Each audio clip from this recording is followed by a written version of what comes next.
The rain hit the windows of the Whitfield house like small stones, and inside, a man was shouting. Maren Voss stood at the front door with her one suitcase in her hand, water dripping from her coat, and she could hear the noise before anyone even let her inside. A woman ran past the hallway window, threw a folded apron onto a chair, and walked straight out the side door without looking back. She did not stop when she saw Maren standing there. She did not say a word. She just left as if the house itself had pushed her out. Maren rang the bell again. Nobody answered.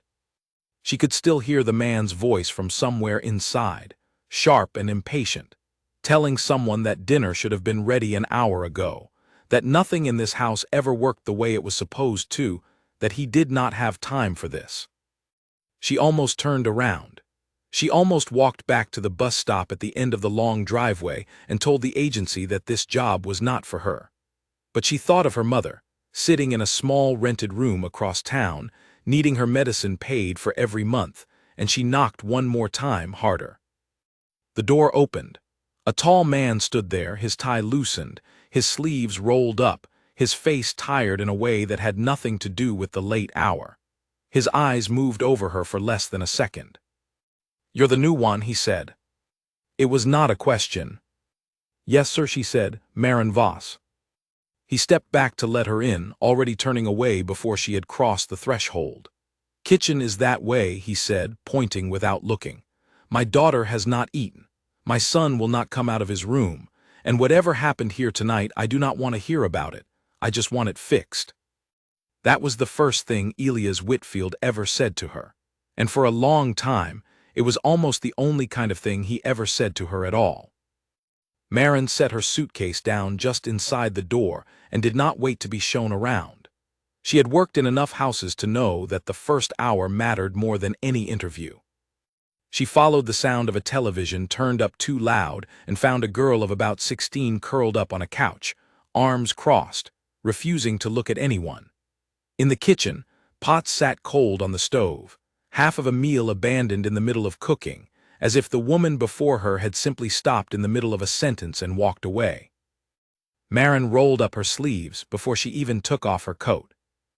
By the time the girl, whose name turned out to be Grace, came into the kitchen an hour later, drawn by the smell of food finally cooking properly, Maren had the stove clean, a proper meal on the way, and the beginnings of a plan for tomorrow already forming in her mind. She had not yet seen the boy, Owen, but she had heard him through the ceiling, footsteps pacing back and forth in his room. Grace stood in the doorway and studied her with the kind of suspicion only a teenager can produce. "You won't stay," she said. "None of them stay." Maren did not look up from the pan in her hand. "I plan to," she said simply. "That's what the last one said too." Maren finally turned and looked at the girl properly. There was something guarded in her face, something that had been let down too many times to expect anything different. Maren recognized that look. She had worn it herself once, a long time ago, in a different house, in a different life, before her own family fell apart and she learned to build herself back up out of nothing but stubbornness and work. "Well," she said, "I am not the last one." It was a small thing to say, but Grace's shoulders loosened just slightly, and she came further into the kitchen. And by the time Maren set 2 plates on the table instead of 1, the girl was sitting there without being asked. Elias did not come down for dinner. Maren heard him on the phone in his study, his voice low and tense, talking about numbers and deadlines and a deal that seemed to be falling apart somewhere far away. She made a plate for him anyway and left it outside his door, along with a small note that simply said it would keep if he wanted it warm later. She did not know if he would even notice it was there. Upstairs she found Owen's door closed, a strip of light showing underneath. She knocked softly. "I'm not hungry," came the answer, muffled and flat. "That's all right," she said through the door. "I'll leave a plate outside in case you change your mind. No trouble either way." There was a pause on the other side of the door. Then quietly a boy's voice said, "Okay." That first night, Maren did not sleep in the small room at the back of the house that had been given to her until nearly 2 in the morning. She spent the hours cleaning what had been left in ruins, learning where things belonged, memorizing the strange, silent geography of a house that did not yet know her.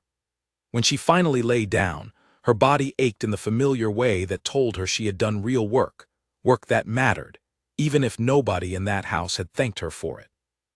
She did not expect thanks. She had learned a long time ago not to expect it. She had learned that some people simply moved through their days assuming that meals appeared, floors stayed clean, and problems solved themselves, without ever wondering whose hands made it happen. She had decided, somewhere on that long bus ride to the Whitfield house, that she would not need to be seen in order to do good work. She would do it anyway. She would do it because it was right, because her mother needed the money, because she had been raised to take pride in things even when no one was watching. What she did not yet know, on that first rain-soaked night, was how long it would take before someone in that house finally did watch. How long it would take before Elias Whitfield, a man so buried in his own grief and his own deadlines that he had stopped noticing almost everything around him, would look up from his papers and actually see the woman who had quietly become the only thing holding his household together. The next morning came early. Maren was up before the sun, moving through the kitchen with the ease of someone who had already decided this house would run properly from now on, whether anyone acknowledged it or not. She had breakfast ready before Grace came down, hair still messy from sleep, sliding into a chair without a word of hello, but without her usual guarded silence either. Owen came down a few minutes later, quieter than his sister, watching Maren from the corner of his eye as if trying to decide whether she was trustworthy. Elias came down last, dressed for work, already looking at his phone. He walked past the table, took a piece of toast from the plate Maren had set out, and was nearly at the door before he paused. "The plate last night," he said, not quite looking at her. "Thank you." It was said stiffly, almost like an afterthought, the kind of thanks a person gives out of habit rather than feeling. But Maren noticed it. She noticed it the way a person notices the first small break of light after a long night, small and easy to miss, but real all the same. "You're welcome, sir," she said. He did not answer. The door closed behind him and the house settled back into its usual quiet, and Maren turned back to the sink, telling herself that it did not matter whether he noticed her or not. She had a job to do. She would do it well. That would have to be enough. She did not yet know that this house, this cold and orderly house full of people who had all learned to hide their pain behind silence, would slowly become the place where she would learn what it truly meant to be needed. She did not know that the tall, tired man who had barely looked at her twice would one day come to depend on her presence the way a person depends on air, without even realizing it until the moment it was nearly taken away. For now, there was only the work. The floors to be swept, the meals to be cooked, the two children who needed more than either of them would admit, and a father who moved through his own home like a ghost, present in body but absent in every other way that mattered. Maren Voss rolled up her sleeves again and got to work. The days that followed fell into a pattern, and within that pattern, Maren began to understand the shape of the family she had joined. Grace, despite her sharp edges, was a girl who missed her mother more than she would ever say out loud. She spent hours in her room with old photographs, and some mornings her eyes were red before she had even come downstairs, though she always claimed it was nothing, just tiredness, just school. Owen, younger and quieter, carried his grief differently, folding it inward, disappearing into books and video games rather than risk being asked how he felt. And Elias carried his the way he carried everything else, buried under work, buried under meetings that stretched late into the evening, buried under a schedule so full there was no room left to feel anything at all. Maren learned, mostly from things Grace let slip without meaning to, that his wife had died 2 years earlier, suddenly, in a way that had left the whole family unmoored. The housekeepers before Maren had come and gone quickly, unable to handle a household so thick with quiet sorrow dressed up as order and discipline. Maren was not afraid of quiet sorrow. She had lived inside her own for years, after her father left and her mother's health began its slow decline, after she had given up her own dreams of finishing school in order to work, first one job and then another, always somewhere in the background of other people's lives, keeping their homes running while her own dreams waited patiently, unattended, in a drawer she rarely opened anymore. So she did not flinch from the silence of the Whitfield house. She simply worked within it, patiently, letting her actions speak in a language that no one in that family had been offered in a long time, the quiet language of someone showing up, again and again, without needing to be thanked for it. The plate on the counter had gone cold again, and Maren did not need to guess why. 3 weeks into her time at the Whitfield house, she had already learned the small, silent rhythms of a man who ate his meals standing up, phone in one hand, mind somewhere far from the kitchen table. It became a kind of routine, one she never spoke of out loud. She would prepare his breakfast, set it neatly at his place, and watch him walk past it, sometimes taking a bite, sometimes not. She would leave dinner warm under a cover, and some nights she would find it untouched at midnight when she came down to check the doors were locked. She stopped taking it personally somewhere around the 2nd week. By the 3rd, she simply adjusted, keeping things easy to reheat, easy to eat standing, easy to ignore without going to waste. Grace noticed, in her own quiet way, even if her father did not. "He doesn't even know your name, does he?" she said one evening, sitting on the counter while Maren chopped vegetables for the next day. "He knows it," Maren said, though she was not entirely sure that was true. Grace snorted softly. "He called you Marie last week. I heard him." Maren kept her eyes on the cutting board, the knife moving in steady, even strokes.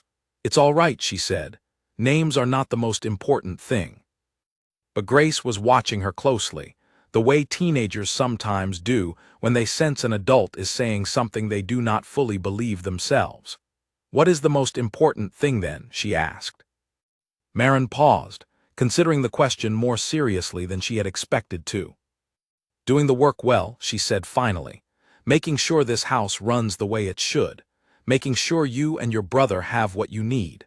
That matters more to me than whether he remembers my name." Grace did not answer right away. She hopped down from the counter and left the kitchen without another word, but that night, when Maren came to collect the dinner tray from outside Grace's door, she found a small note folded beside the empty plate.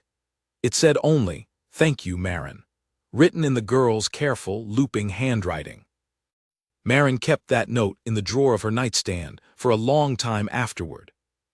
The invisibility, though, was not only in the small things like forgotten names and untouched plates.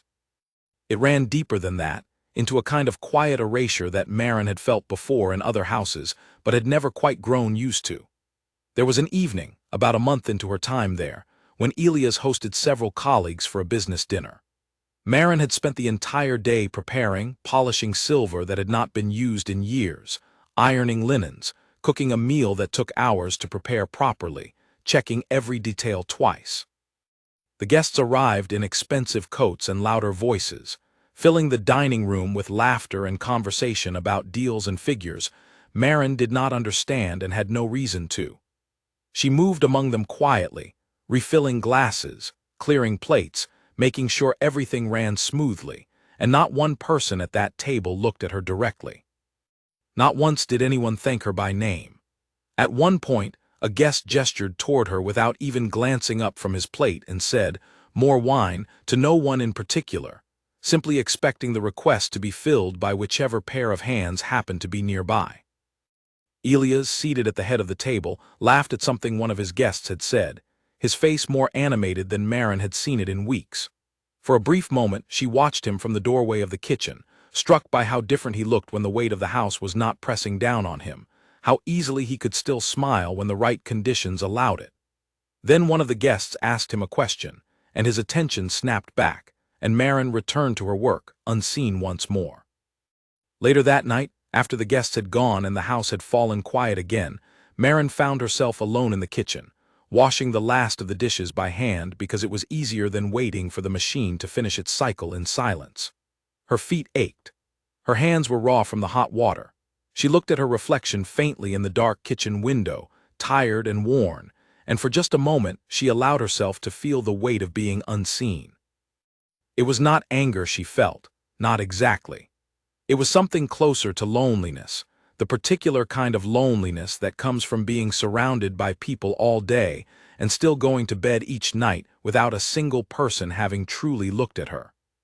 She thought of her mother then, the way she always did in moments like this, and reminded herself why she was there. The money she sent home each month kept her mother's small apartment warm and her medicine paid for. That mattered more than being seen. That had to matter more. Still, some nights, alone in her small room at the back of the house, she allowed herself to wonder what it would feel like to be looked at the way Elias looked at his old friends across a dinner table, with real attention, real warmth. She did not expect that from him. She had stopped expecting much from anyone a long time ago, but some quiet, stubborn part of her still hoped for it anyway, even as she told herself not to. Owen was the first person in that house to truly see her, though it happened almost by accident. It was a Tuesday evening, and Maren had gone up to collect his dinner tray, expecting to find it barely touched as usual, when she noticed the boy sitting at his desk, not playing games as he often did, but staring at a math worksheet with an expression of pure frustration, his pencil pressed so hard into the paper that it had nearly torn through. "I can't do this," he said, more to himself than to her, his voice tight with the kind of despair only a 12-year-old can produce over long division. Maren set the tray down and, without really thinking about whether it was her place to do so, pulled the extra chair over and sat beside him. "May I see?" she asked. Owen looked at her with surprise, as if he had forgotten she was capable of anything beyond cooking and cleaning. He slid the paper toward her hesitantly. Maren looked at the numbers, and something in her chest eased with familiarity. Numbers had always made sense to her, even in the years when nothing else did. She had once dreamed of studying accounting before life had rearranged her plans. She picked up a spare pencil and began walking him through the problem slowly, patiently, breaking it down into smaller and smaller pieces until his frustrated expression softened into understanding. By the time they finished the worksheet together, Owen was smiling, actually smiling, in a way Maren had not yet seen from him. "You're really good at this," he said, almost shy about the admission. "I used to want to work with numbers," she told him, "a long time ago." "Why didn't you?" he asked, the question of a child who had not yet learned that some doors close before a person gets the chance to walk through them. "Life had other plans," she said simply and left it at that. But something had shifted that evening, something small but real. From then on, Owen began seeking her out in the evenings, bringing his homework to the kitchen table while she cooked, asking her questions not just about math but about all sorts of things, about the town she grew up in, about her mother, about whether she liked living in such a big house. He was the first person in the Whitfield household to ask Maren questions about herself, to treat her as a person with a history and thoughts of her own, rather than simply a set of capable hands that kept the house running. Grace noticed the change in her brother and, in her own guarded way, began warming toward Maren as well, though she was slower to trust, slower to let her walls come down. Still, there were small moments, a shared laugh over a burned batch of cookies, a quiet conversation on a rainy afternoon when Grace admitted, almost against her will, that she missed her mother more than she knew how to say. Elias remained the one figure in the house who continued to move past Maren as if she were simply part of the furniture, another fixture that kept the household functioning without requiring any thought or attention. He was polite in the detached way that busy, distracted people often are, never unkind, but never truly present either. He signed the checks that paid her wages without ever really looking at the woman who cashed them. He thanked her occasionally, out of habit rather than genuine notice, the way a person thanks an automatic door for opening. Maren told herself this did not bother her. She told herself this many times, in many quiet moments, folding laundry or scrubbing floors, or lying awake in her small room listening to the old house settle around her. She told herself that being needed did not require being seen, that her worth did not depend on whether Elias Whitfield ever learned to say her name correctly. But somewhere beneath that careful, practiced acceptance, a small and persistent hope continued to live, quiet and patient, waiting for the day when the man at the head of that cold and grieving house might finally look up from his papers and noticed the woman who had been holding everything together, piece by careful piece, all along. That day was still a long way off, but it was coming, closer than either of them yet realized, carried forward by the slow and steady momentum of a household that could not run forever on silence and distance alone. Somewhere ahead, a crack was already beginning to form in the careful order Elias had built around himself, a crack that would soon force him to look up, to truly look, at the woman who had been standing quietly in his house all along. The phone rang at 11 at night and Maren was still awake, folding towels in the small laundry room off the kitchen, when she heard Elias answer it in the hallway. His voice, usually so controlled, cracked with something close to panic. "Grace," he said, "what do you mean she collapsed?" Maren dropped the towel she was holding and stepped into the hallway without thinking.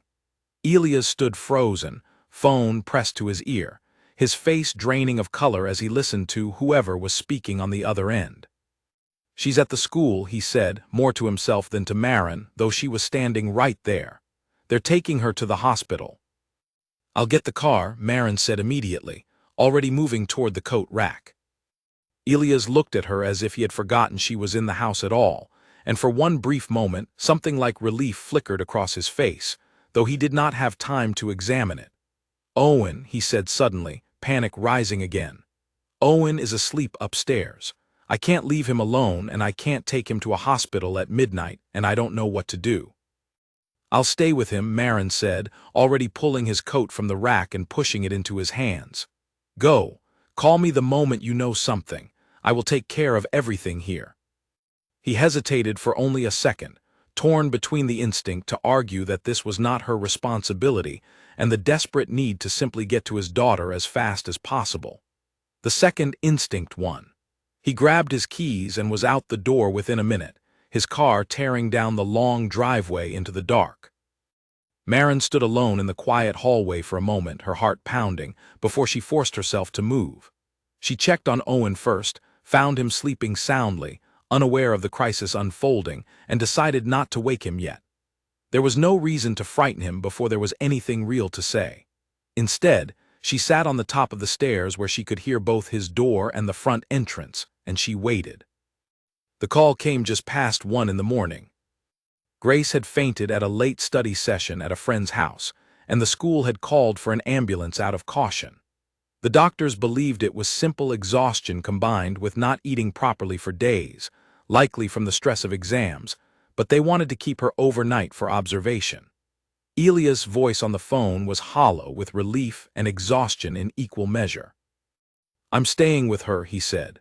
"Can you," he began, and then stopped, as if unsure how to finish the request, as if asking for help was a muscle he had not used in a very long time.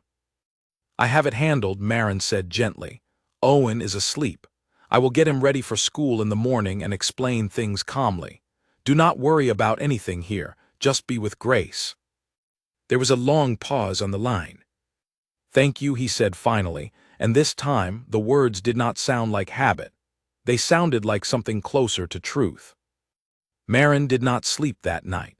She sat in the kitchen with a cup of tea going cold in front of her, thinking about the fragile family she had come to know over these past months, about how close everything had come to breaking apart in a single, ordinary evening. When morning came, she woke Owen gently, explained what had happened in simple, calm words that did not frighten him more than necessary, made his breakfast, packed his school bag and drove him herself, since Elias' driver had not been told to come, and there was no time to arrange anything else. Owen was quiet in the car, staring out the window with worried eyes. "Is Grace going to be okay?" he asked as they pulled up to the school. "She is going to be just fine," Maren said, and meant it. "Sometimes our bodies ask us to slow down when we have been pushing too hard for too long. That is all this is." Owen nodded slowly, seeming to accept this, though his small hand gripped the strap of his backpack tightly as he got out of the car. The following 2 days passed in a strange, suspended rhythm. Grace came home the next evening, pale and tired but otherwise well, under strict instructions to rest and eat properly. The house, usually so quiet and cold, filled with a new kind of tension, the tension of a family that had come frighteningly close to losing something and was only now beginning to reckon with how close that had been. Elias, worn thin from 2 sleepless nights, moved through the house differently in the days that followed. He canceled a meeting for the first time in longer than anyone could remember in order to sit with Grace while she rested. He checked on Owen more than usual, asking real questions instead of the distracted, half-formed ones he usually offered. And more than once, Maren caught him watching her as she moved through her tasks, his expression unreadable but focused in a way it had not been before. It was on the 3rd evening after Grace came home that the real shift began. Maren had prepared a simple dinner, something light and easy on Grace's still recovering stomach, and had set the table for the 3 of them as she always did, planning to retreat to the kitchen afterward as usual. But Elias, standing at the head of the table, looked at the 3 places set and then looked at her. "There should be 4, he said quietly. Maren blinked, unsure she had heard him correctly. "Sir," she began. "Please," he said, and something in his voice had softened, worn down by exhaustion and fear and the particular clarity that comes after nearly losing something precious. "Sit with us. You were the one who kept everything together while I could not think straight. The least I can do is not eat alone in the same room as you tonight." It was a small gesture, 4 plates instead of 3, but Maren felt the weight of it settle into her chest like something long awaited finally arriving. She sat down at the table, in a seat she had never occupied before in that house, and for the first time since she had arrived, dinner was eaten together, all 4 of them, in a silence that was not cold but something closer to careful, fragile peace. Grace spoke first, her voice still a little weak. "Dad canceled his meeting for me," she said, glancing at her father with something like surprise still lingering in her eyes. Elias did not look up from his plate right away. "I should have been doing that all along," he said quietly, "for both of you." Owen, sensing an opening he had perhaps been waiting for without knowing it, spoke up too. "Maren helped me with my math," he said. "She's really good at it. She used to want to work with numbers." Elias looked at Maren then, really looked at her, in a way he had not done since the night she first arrived soaked from the rain. "Is that true?" he asked. "It was a long time ago," Maren said, feeling suddenly exposed under his attention after months of being invisible to it. "I had other plans before life changed direction." "What kind of plans?" he asked, and the question was not distracted or half-formed. It was genuine curiosity, the kind a person offers when they have finally decided to pay attention. Maren hesitated, unused to being asked about herself in that house, unused to anyone wanting to know the shape of her life before she had walked through their door. "I wanted to study accounting," she said finally. "My father left when I was young and my mother's health began failing not long after. I had to start working instead of finishing school. It was the right choice. I do not regret it, but sometimes I still think about it." The table was quiet for a moment. Then Elias said, quietly enough that it was almost just for her, "That sounds like it was not an easy choice to make." "It wasn't," Maren admitted, "but it was the right one." He nodded slowly, as if turning something over in his mind, and the conversation moved on to lighter things, to Grace's plans for making up her missed schoolwork, to Owen's excitement about an upcoming school project, and Maren found herself, for the first time in months, simply part of the conversation rather than a quiet presence orbiting around its edges. It would be easy to say that everything changed after that night, that Elias suddenly became a warm and attentive man overnight, transformed entirely by one frightening scare and one shared dinner. That was not what happened.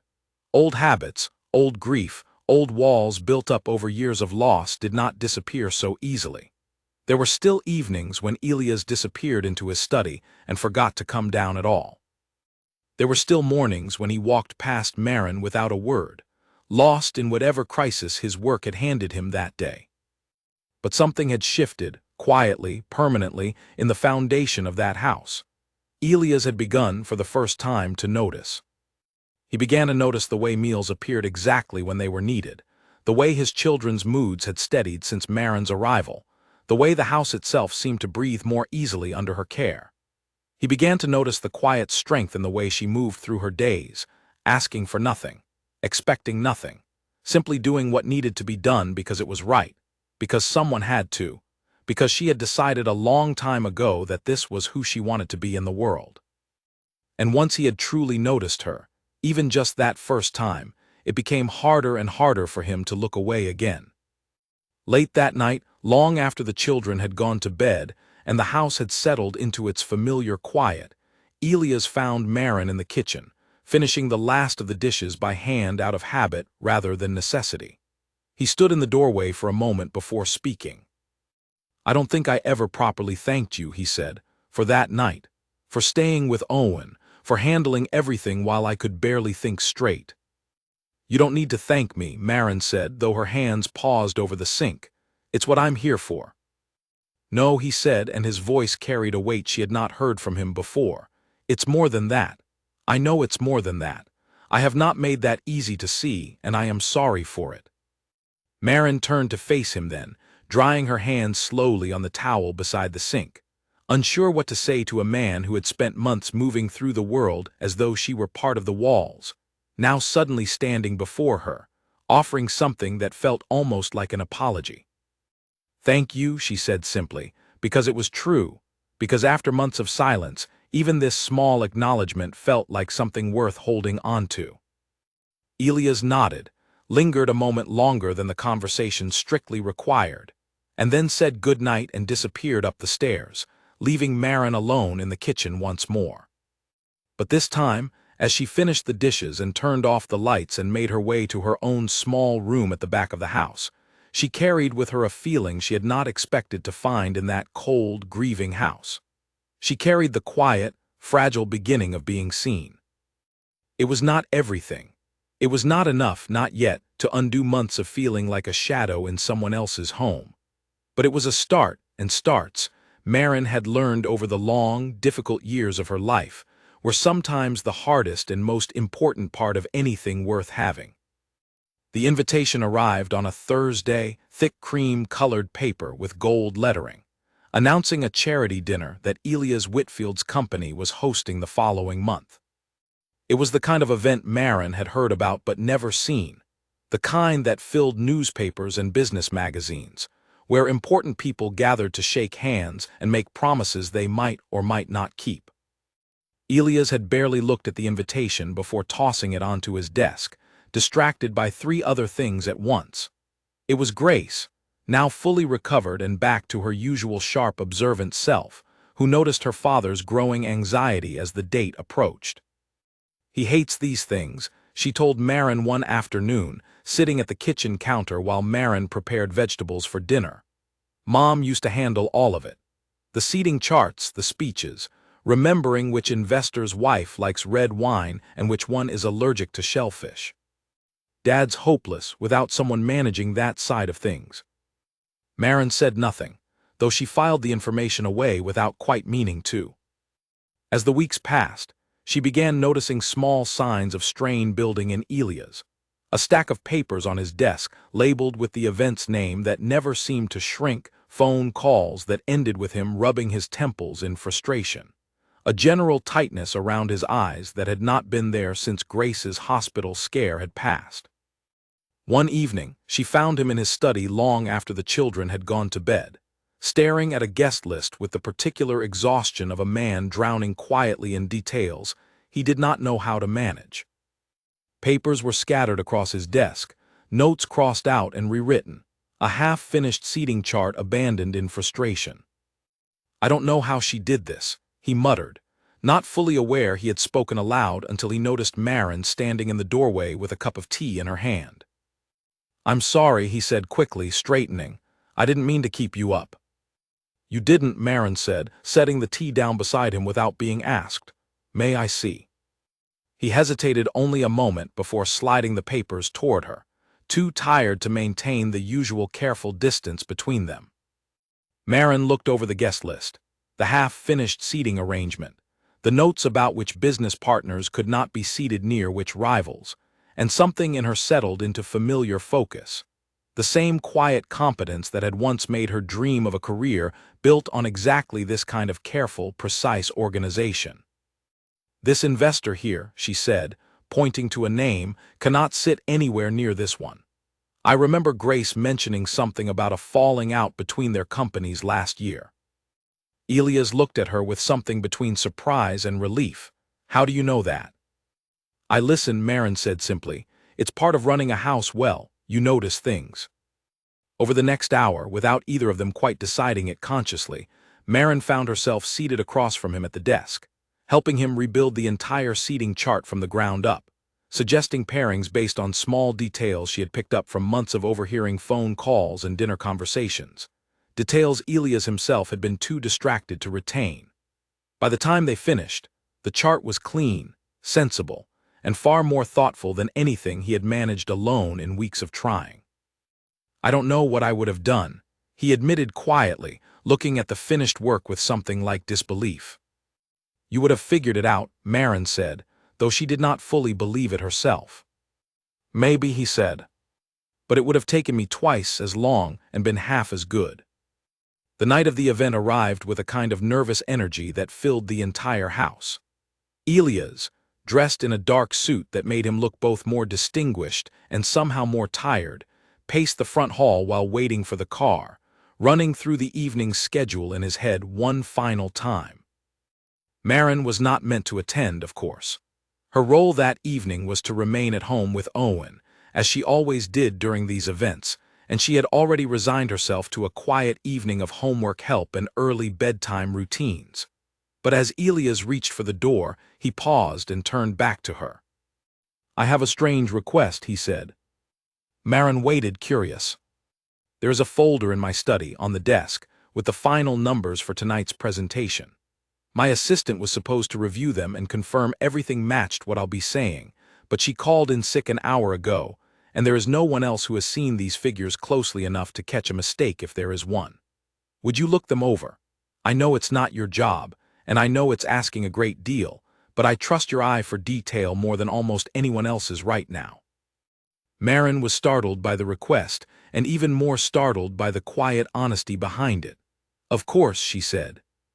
She spent the next hour, after putting Owen to bed, going carefully through the folder Elias had left behind, cross-checking figures, following the logic of his presentation line by line, the old familiar comfort of numbers settling into her mind like coming home to a room she had not visited in years. Halfway through, she found it, a small but significant error in one of the projected figures, a decimal point in the wrong place that would have made his numbers look far worse than the reality actually was, a mistake that could easily embarrass him in front of a room full of investors and partners. She called the number he had left for emergencies, her heart pounding slightly at the boldness of interrupting such an important evening. He answered on the second ring, his voice tight with the particular tension of a man mid-event. Is everything all right? He asked immediately, clearly braced for bad news about the children. Everyone is fine, she said quickly. But I found an error in your figures, in the third quarter projections. The decimal is off by one place. If you present those numbers as they are, it will look like your growth is far smaller than it actually is. There was a pause on the line, and then Elias let out a breath that sounded like relief mixed with disbelief. Are you certain? Completely, she said. I checked it 3 times. Read me the correction, he said. And Maren did, clearly and precisely, and she heard him repeating the number to someone nearby, heard the low murmur of a conversation she was not part of but had just quietly saved from disaster. Maren, he said, and it was the first time in months he had used her name easily, without hesitation, as if it had always belonged naturally in his mouth. Thank you. I don't know what I would have done without you tonight. You would have figured it out, she said again, the same words from before, though this time they both seemed to understand how untrue they were becoming. The event went well, better than well, according to the brief update he gave her the next morning over coffee, his face lighter than she had seen it in the entire time she had known him. He did not go into great detail, but he mentioned, almost in passing, that 2 investors had approached him afterward specifically praising the clarity and confidence of his numbers, numbers that would have embarrassed him badly had the error gone uncaught.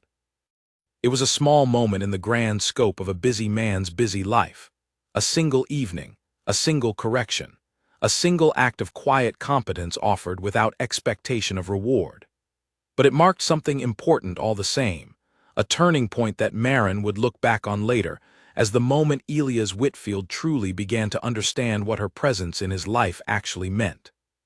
He began, in the weeks that followed, to seek her opinion in small ways he never had before, asking what she thought about a decision regarding Owen's school, asking her perspective on a disagreement with Grace, even occasionally asking, almost shyly, what she thought about matters entirely unrelated to the household, questions about the news, about his own plans, about choices that had nothing to do with her role in his home at all.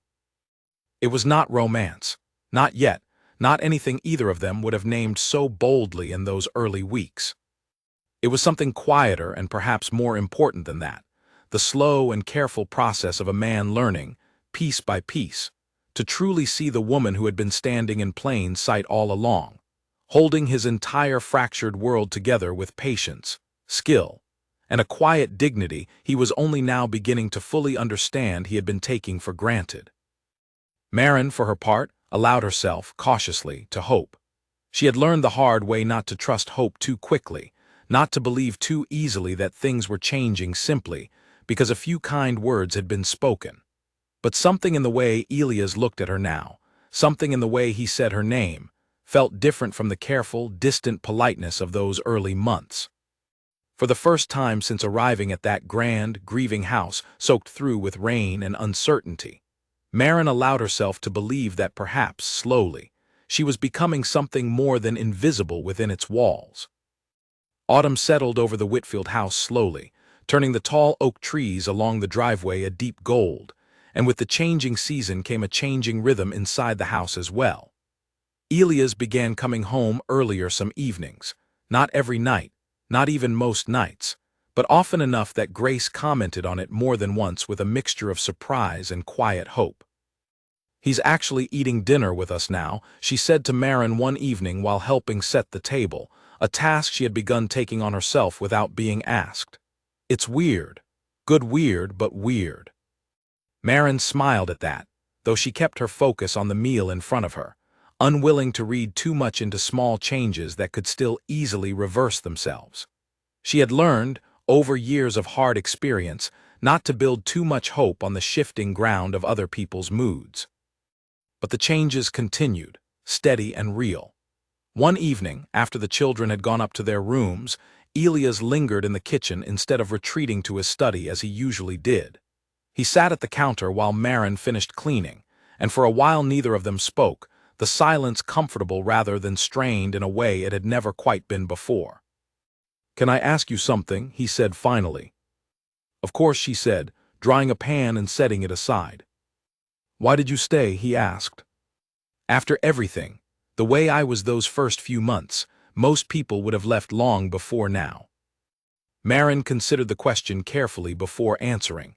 "I needed the work," she said honestly. "My mother depends on the money I send home. That was the reason I stayed at first." "And now?" he asked. She paused, weighing how much of the truth to offer. "Now," she said slowly, "I think I stayed because I started to care about this family, about Grace and Owen, about seeing this house become something warmer than it was when I arrived."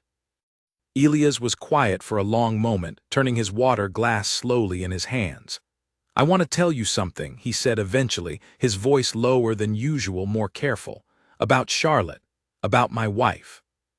Maren set down the towel in her hands and gave him her full attention, sensing the weight behind his words. "She died very suddenly," he said. "An illness no one caught in time, gone within a few months of the first symptoms.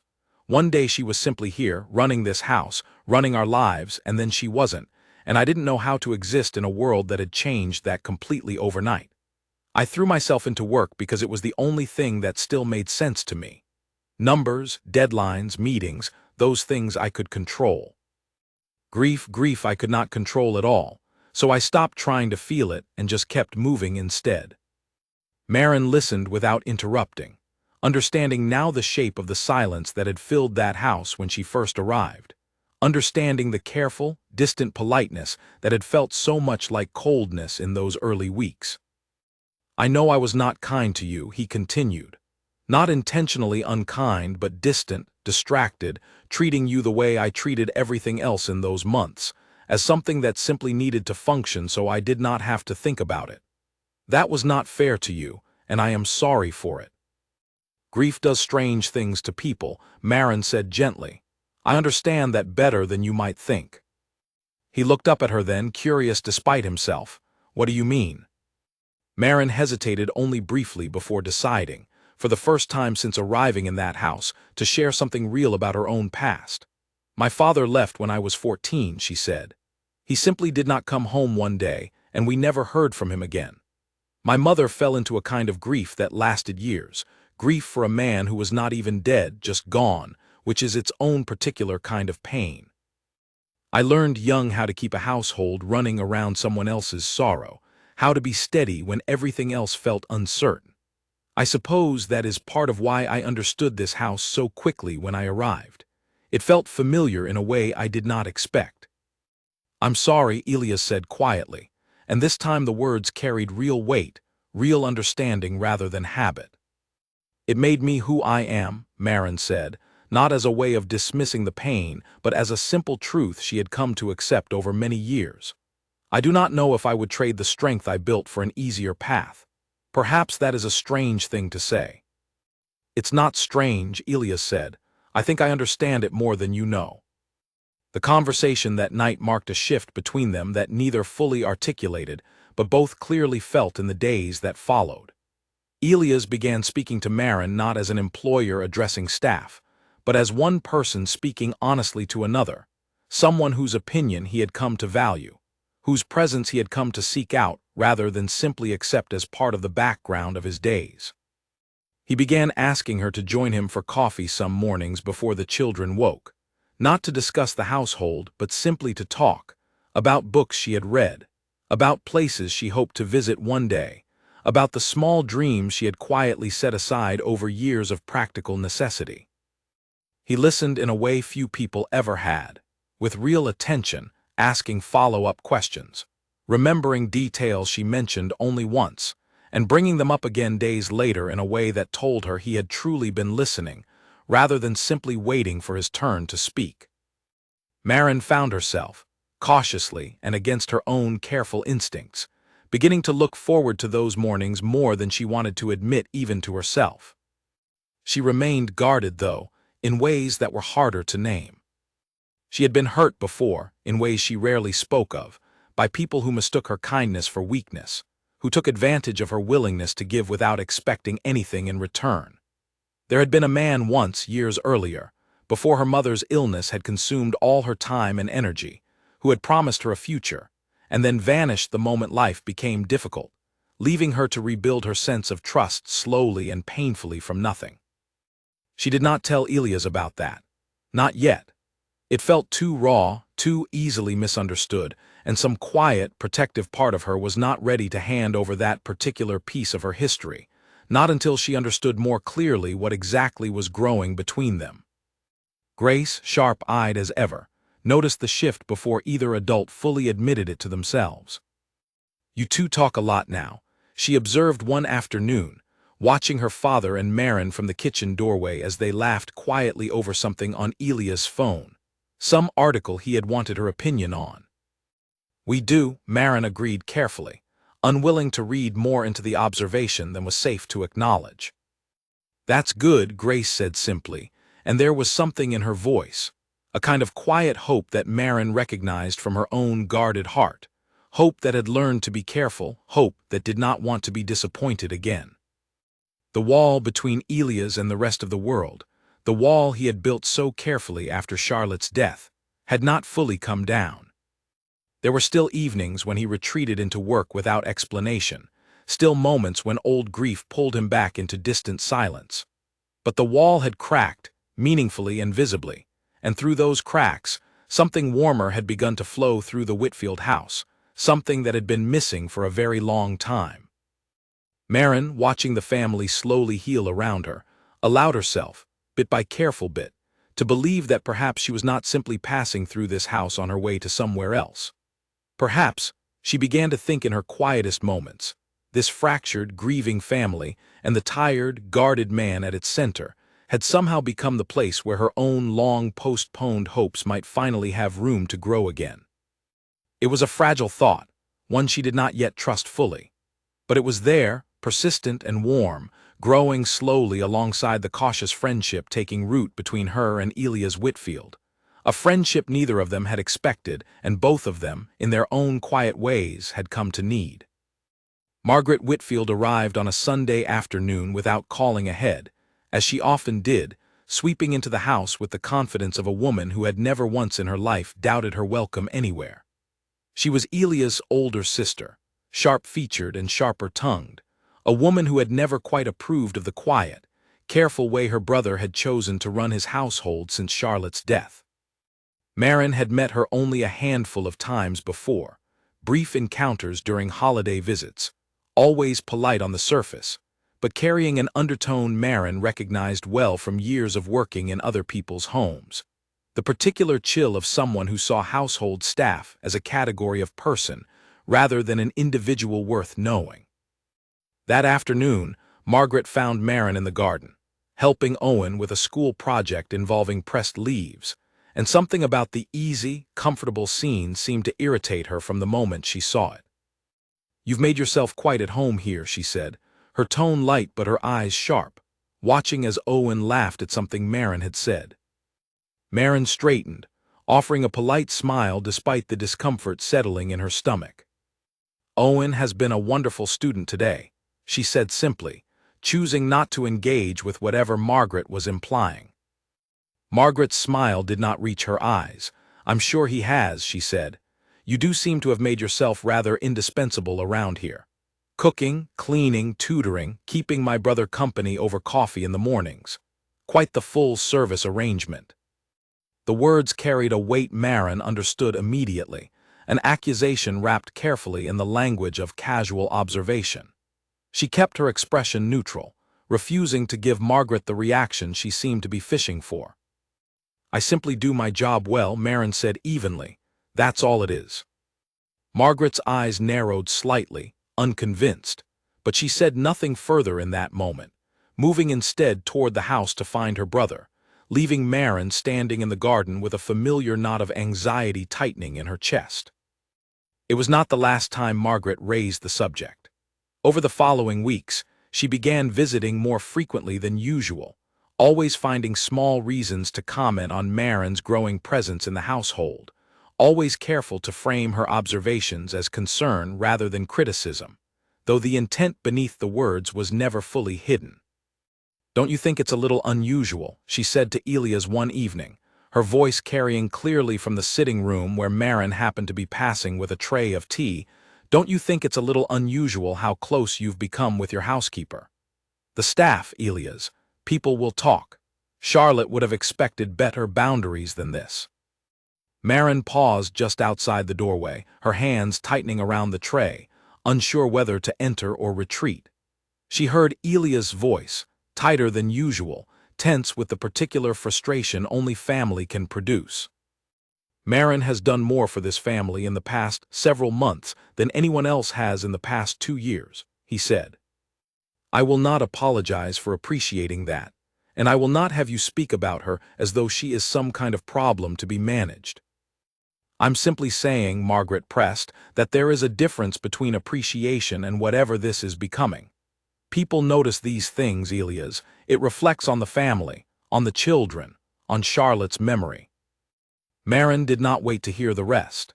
She set the tray down quietly on a side table near the door and retreated to the kitchen, her heart pounding with a mixture of hurt and humiliation she had not expected to feel so sharply.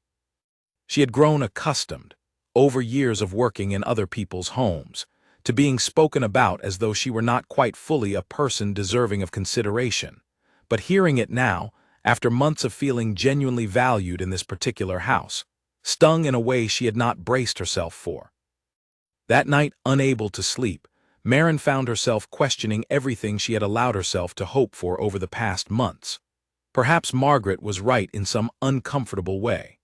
Perhaps she had allowed herself to forget her place, to mistake simple kindness for something it was never meant to be, to build a fragile hope on ground that had never truly been solid to begin with. The following days carried a strange tension through the house. Ilias seemed distracted, caught between his sister's pointed comments and his own growing awareness of feelings he had not yet fully named even to himself. Maren, wounded and uncertain, began pulling back instinctively, keeping conversations brief, avoiding the easy morning coffee ritual that had become such a comfortable part of her days, retreating once more into the careful, guarded distance she had maintained during her first months in the house.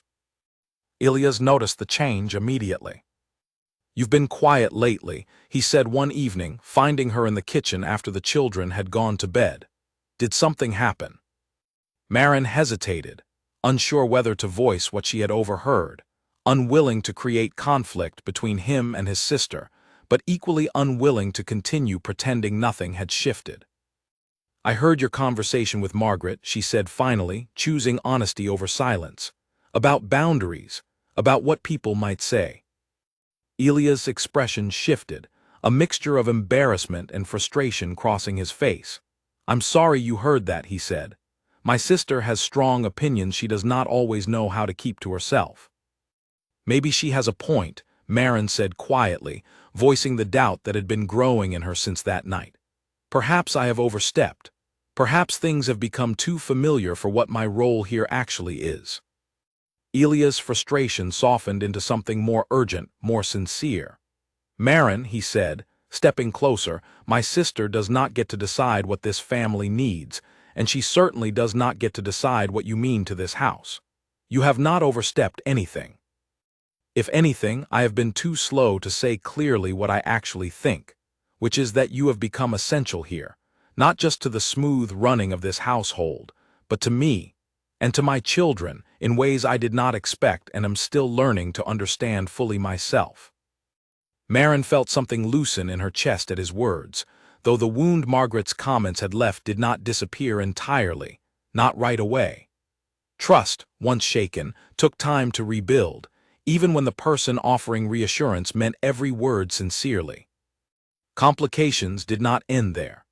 A few weeks later, word reached the house through one of the other staff members that Margaret had been quietly making inquiries with a domestic staffing agency, suggesting that perhaps it was time for a change, perhaps a more traditional arrangement would serve the family better going forward.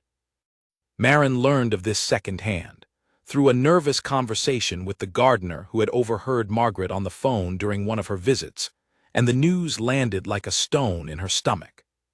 She did not confront Ilias immediately. Instead, she spent several sleepless nights turning the information over in her mind, weighing whether to say anything at all, uncertain whether raising the issue would create more conflict than it resolved, uncertain whether Ilias, despite his reassurances, might ultimately choose the easier path of family harmony over defending her position in his home. It was Grace who finally forced the issue into the open, marching into her father's study one evening with the particular fearlessness only a teenager fully convinced of her own righteousness can summon. "Aunt Margaret is trying to get Maren fired," she announced without preamble, arms crossed, eyes blazing. "I heard her on the phone with some agency. She's trying to replace her dad, and you need to do something about it." Ilias' reaction, when Maren finally heard about it later that evening, called quietly into the kitchen by Grace who insisted she needed to know what had happened, was immediate and unwavering. According to Grace, her father had gone pale with anger, had called his sister that very night, and the conversation, though Grace had not heard every word, had clearly been the most forceful exchange between the siblings in longer than anyone in the family could remember. Ilias found Maren in the kitchen shortly after, his expression a mixture of anger and something gentler underneath it, something that looked almost like fear at how close he had come to a situation spiraling out of his control without his knowledge. "I want you to know," he said, his voice firm in a way she had rarely heard from him, "that you are not going anywhere unless you choose to leave yourself. My sister does not have authority over this household, over my children, or over decisions about the people who matter to us. I should have made that clearer from the beginning, and I am sorry it took this long for me to say it plainly." Maren studied his face carefully, searching for any hint of doubt or hesitation, finding none. "Thank you," she said softly, though the word felt inadequate for the relief flooding through her. "I mean it, Maren," he said, and the use of her name, easy and certain now, carried a weight it had not held even a few months earlier. "This house, this family, we need you. I need you. Not because of what you do here, though that matters, but because of who you are. My sister will simply have to learn to accept that, whether she likes it or not." The conversation did not entirely erase the anxiety Margaret's interference had stirred in Maren. That old, familiar fear of being seen as replaceable, of building a life on ground that could shift beneath her at any moment. But Elia's clear, unwavering defense of her place in the household planted something new alongside that fear, a growing certainty that perhaps, for the first time in a long time, she had found somewhere she was not simply tolerated but genuinely wanted, genuinely needed, in ways that went far deeper than the practical arrangement that had first brought her through that door. Margaret did not visit as frequently after that, and when she did, her comments grew quieter, more careful, though the underlying disapproval never fully vanished from her eyes. But her influence over the household had been decisively curbed, and in its place, something steadier had begun to grow between Elias and Maren, tested now by outside pressure, and having survived it, stronger and more certain for having been challenged. The letter arrived on a cold morning in early winter, addressed to Maren directly, and when she opened it in the privacy of her small room, her hands trembled as she read the words. Her mother's condition had worsened. The doctor overseeing her care in the small town where she lived recommended a specialist several hours away. A specialist whose care would require Maren's presence far more consistently than her current position allowed. She sat on the edge of her bed for a long time after reading the letter, the weight of an impossible choice settling over her like a heavy coat. Her mother had given everything for her once, had worked herself thin to keep Maren fed and clothed after her father left, had sacrificed her own comfort again and again so that her daughter might have something resembling a stable childhood. Now, in her mother's time of need, Maren felt the old, familiar pull of obligation rising within her, stronger than anything else in her life, stronger even than the fragile, hopeful thing that had been growing between herself and Elias over these past months. She did not tell him right away. For several days, she moved through her duties as usual, quiet and distracted, turning the problem over in her mind without finding any solution that did not involve loss on one side or the other. She could not abandon her mother in her time of greatest need. But leaving the Whitfield house meant leaving Grace and Owen, who had come to depend on her steady presence in ways that went far beyond household duties. It meant leaving Elias, whose careful, hard-won trust she had only just begun to fully earn. Elias noticed her distraction almost immediately, as he had grown accustomed to noticing the smallest shifts in her mood over these past months. "Something is wrong," he said one evening, finding her staring blankly at a pot of soup she had forgotten to stir. "You've been somewhere else all week." Maren considered deflecting, as she might have done months earlier, but something in his steady, patient gaze convinced her that honesty was owed to him now, after everything they had built together. "My mother is not well," she said quietly, setting down the spoon. "The doctors want her to see a specialist, further from home than the clinic she currently visits. It would mean I need to be closer to her, at least for a while, perhaps longer." Elia's expression shifted through several emotions in quick succession: concern, understanding, and beneath those, something that looked very much like fear. "How long is a while?" he asked carefully. "I don't know," Maren admitted. "It could be months. It could be longer, depending on how her treatment goes." The kitchen fell silent, the weight of the unspoken question hanging between them, the question of what this meant for everything they had carefully built over the past year. "I have to go to her," Maren said finally, her voice steady despite the ache building in her chest. "I know what this house needs. I know what Grace and Owen have come to depend on. But my mother has no one else. I am all she has." "Of course," Elias said quickly, though his voice carried a strain he could not fully hide. "Of course you need to be with her. I would never ask you to choose otherwise." But there was something unsettled in the way he said it, something that told Maren this conversation was far from finished, even as they both retreated into their separate rooms that night, each carrying the weight of an uncertain future. The following days moved slowly, thick with a tension neither of them addressed directly. Maren began quietly preparing for her departure, training one of the other household staff on the routines she had built over the past year, writing careful notes about Owen's homework schedule and Grace's particular preferences, trying to leave the household as steady as possible for the transition ahead. Grace, sensing the change before it was fully explained to her, confronted Maren directly one afternoon, her eyes bright with the particular fierceness of someone trying not to cry. "You're leaving," she said, "aren't you?" "My mother needs me, Grace," Maren said gently, kneeling slightly to meet the girl's eyes properly. "This isn't about wanting to leave. This is about someone who raised me, who needs me now the way I once needed her." "I know," Grace said, her voice thick. I thought," she stopped, unable to finish the sentence, and instead simply hugged Maren tightly, a gesture she had never offered before, one that spoke more clearly than any words could have managed. Owen took the news harder in his own quiet way, retreating to his room for an entire evening, refusing dinner, until Maren finally sat outside his door the way she had that very first night, months earlier, and coaxed him into speaking with her through the wood. "Who's going to help me with math?" he finally asked, his voice small and unsteady. "We will video call," Maren promised, "every week if you want. I am not disappearing from your life, Owen. I am simply needed somewhere else for a while." It was not enough to fully soothe either child's distress, but it was something, a promise offered honestly, one Maren fully intended to keep. Elias, meanwhile, grew quieter as the days passed, retreating more frequently into his study, though Maren sensed this was not the old distant coldness of their early months together, but something closer to a man wrestling privately with a decision he had not yet found the courage to voice aloud. It was 3 days before her planned departure that he finally came to find her, late in the evening, after the children had gone to bed. He found her in the small room at the back of the house, packing the last of her belongings into the same worn suitcase she had arrived with over a year earlier. "I have been thinking," he said, standing awkwardly in her doorway, "about something, and I need to say it before you leave, even if the timing feels strange, because I am afraid if I do not say it now, I will lose my chance to say it at all."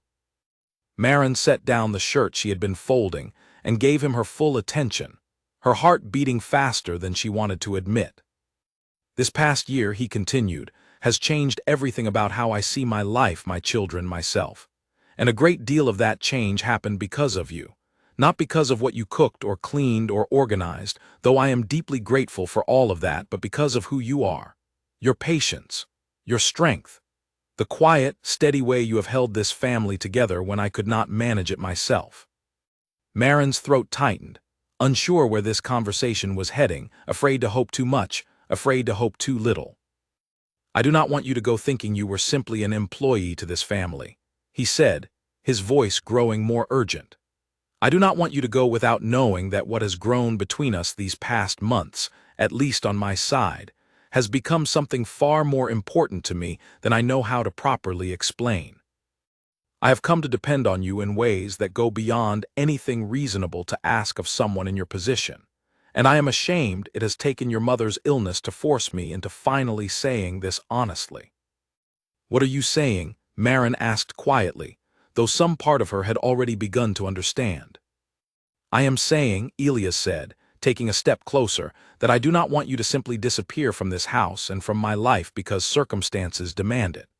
I want to help, in whatever way I can, so that caring for your mother does not have to mean losing everything you have built here. I want to find a way forward that does not require you to choose between the two people, the two families, who need you most."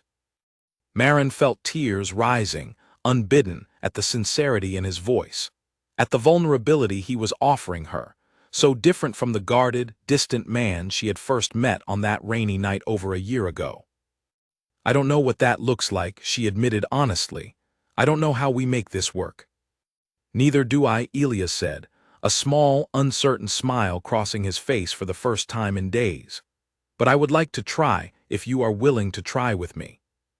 The specialist's clinic sat on the edge of a quiet town, several hours from the Whitfield house, and it was there that Maren found herself 3 days later, sitting beside her mother's hospital bed, holding her thin, frail hand while a doctor explained the treatment plan ahead. It was serious, but not without hope, a long road of care and patience that would require Maren's steady presence, though not necessarily every single day as she had originally feared. What she had not expected was the arrangement Elias proposed in the days following his confession in her small room at the back of his house. He had spoken with his company about restructuring his work schedule, taking on more remote responsibilities that could be managed from anywhere with a reliable phone line and internet connection. He had found a modest house for rent not far from the specialist's clinic, close enough that the children could finish their current school year with only a short transition before switching schools nearby, close enough that Maren's mother could receive the care she needed, while Maren herself remained near enough to help with everything that mattered. "I don't want you carrying this alone," he had said when he first laid out the plan to her, "and I don't want to lose what we've built either." This seemed like the only way to have both.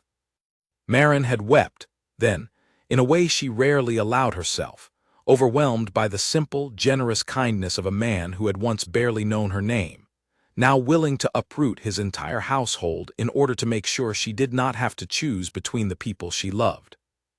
The transition was not easy. Grace struggled with leaving her friends behind, though she found comfort in knowing the move was temporary, tied to a specific need rather than a permanent uprooting. Owen adjusted more easily than expected, delighted simply by the promise that Maren would remain close by, that their math lessons at the kitchen table would continue uninterrupted regardless of which kitchen table they happened to sit at.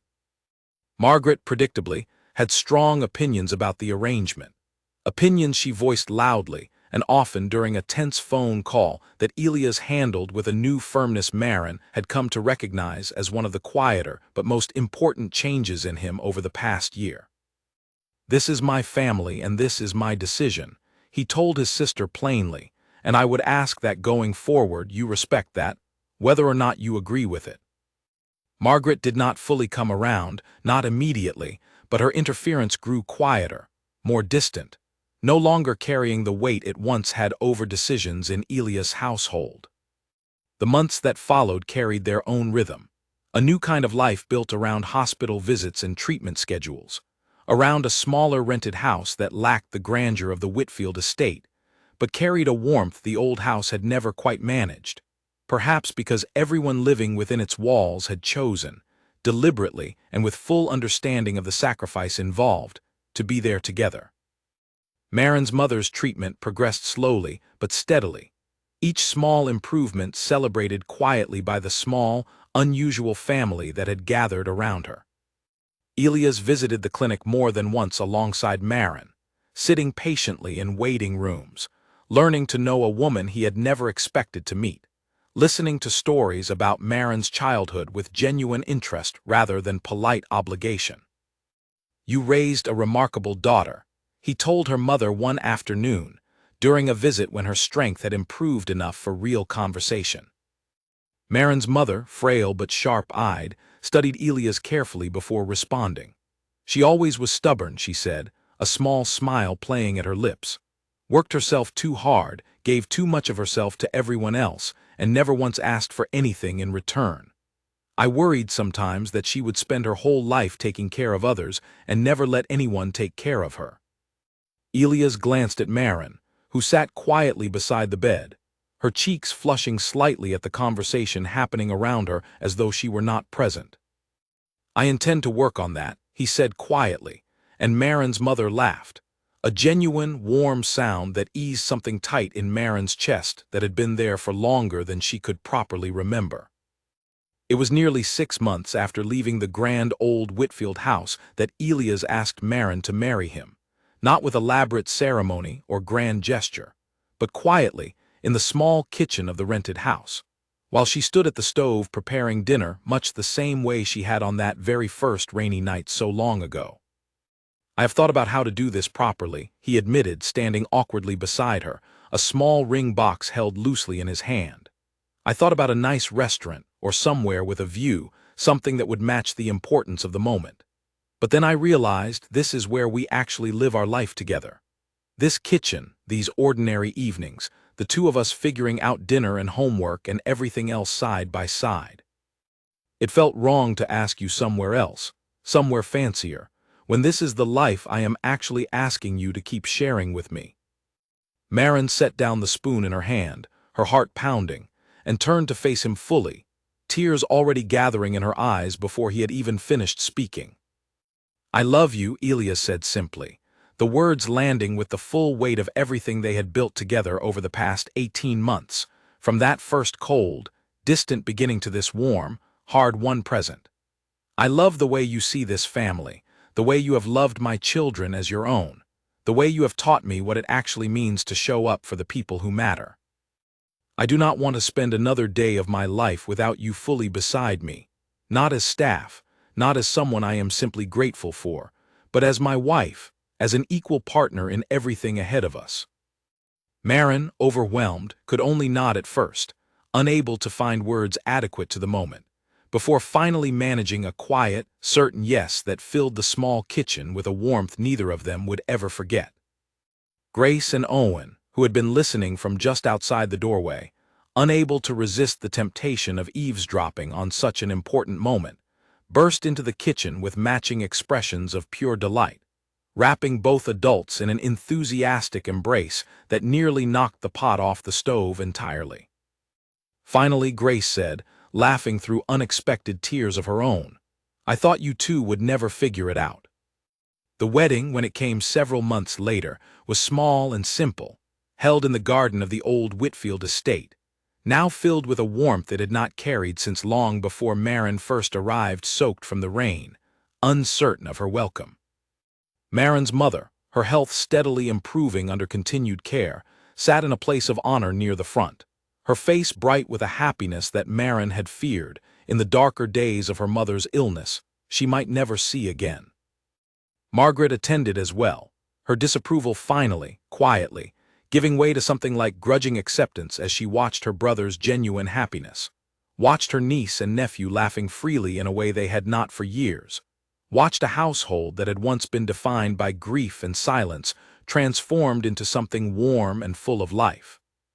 As Maren stood at the front of that garden, watching Ilias walk toward her with an expression of open, unguarded love that would have seemed impossible on the distant, tired man who had first opened that door to her, she thought back to that very first night, to the rain and the shouting and the woman who had walked out without a word, to all the quiet, unseen months that had followed, the meals left untouched, the name forgotten and mispronounced.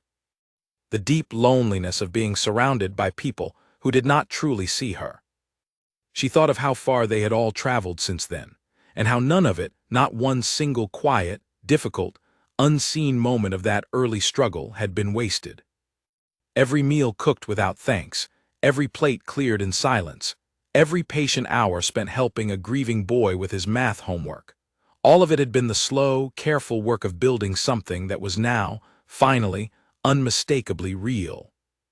She had come to that house believing she would remain invisible, another set of capable hands keeping someone else's world running smoothly in the background. She had not expected, could not have expected, that the quiet, patient work of simply showing up, day after day, with honesty and care and unwavering dedication, would eventually build something so strong that a man who once could not remember her name would come to say, without hesitation, that he could not survive without her. That, she thought, standing in the golden afternoon light with Ilias' hand finally, permanently in hers, was the truest kind of love there was, not the sudden, dramatic kind that arrived without warning, but the slow, steady kind, built patiently over difficult months, tested by grief and doubt and outside interference, and emerging in the end, stronger and more certain than either of them could have imagined on that first rainy night so long ago. Years later, when people asked Ilias how he had met his wife, he would smile in a particular way, warm and a little embarrassed, and say simply that she had walked into his life during a storm, and that it had taken him far too long to realize she was the only shelter he had ever truly needed. And Maren, standing beside him, would only smile in return, thinking of all the quiet, unseen months that had led them there, grateful, finally, to have been seen. The house that had once felt so cold and distant was, by then, filled permanently with warmth, with the sound of Owen's laughter as he helped his own younger sibling with math homework at the same kitchen table, with Grace's visits home from university, always eager to sit in that kitchen again, always finding Maren there, steady and present, exactly as she had been from the very beginning. And Elias, no longer the distant, grieving man who had once walked past her without a glance, spent every ordinary evening he could manage sitting beside his wife, grateful, in ways he made sure to say aloud far more often now, for the woman who had once been invisible in his house, and who had, quietly and patiently, become the very heart of it.